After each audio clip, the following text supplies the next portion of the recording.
Hola mi gente, Chef Ana Maris here, and today I'm taking you to the roots of Panama. So I'm going to, over the next few weeks, be sharing with you some of the roots that we use almost on a daily basis in our cooking. And I'm going to show you how to pick them, how to prepare them, and talk to you a little bit about them. This one is Yuca, not Yucca, Yuca. It sounds nicer, right? So if you will see, it's got a, well, you will see when I start peeling it, but it has a very thick skin.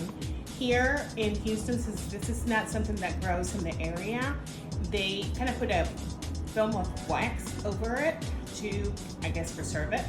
One of the things that I do when I'm at the store to pick it is I nip the end to make sure there's no black spots on the inside. And that just ensures that you're getting a good piece of it. Okay, so as I was telling you, the yuca, I usually, when I'm at the store, just kind of clip that end to check it. I'm going to cut it into sections because it just makes it easier to deal with. And that's a good starting. And see how this one's nicely white. There's no, sometimes it has like little black spots in it. You don't want that. So then to peel it, you take your knife, you want to hold it firmly in your hand, and you're just gonna score all the way through. This has that brown skin, and under that there's another kind of pink skin, and you need to get both of them. So you're gonna go about a little bit in. Once you do that, then you can use the knife to kind of walk the skin back. And see what I was telling you about how they dip it in wax? See that white waxy film? I think that's how they preserve it. And then you just use the knife to just pull that skin all the way out. One big slice. I'm gonna do one from the center because just so that end, since it's not an even size, might be a little trickier. So same thing, you just kind of put that knife in there until you hear that crack, and then you just roll it back. So that's how you peel the yuca. So over the years, my preference is always, of course, to get it fresh.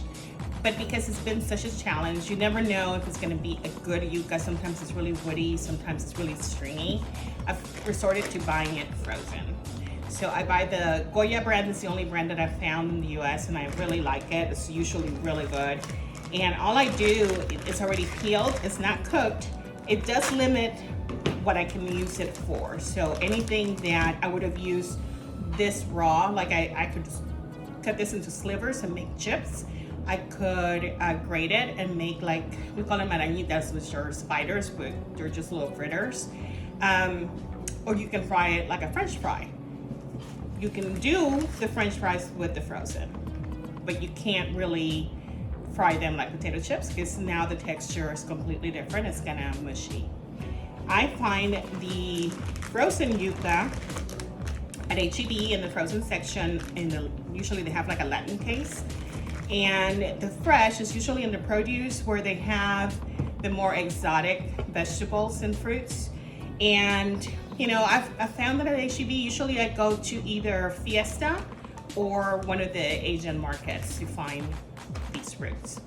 Well, I'll tell you more about how to cook with this when you join me for my virtual cooking class featuring all the roots of Panama.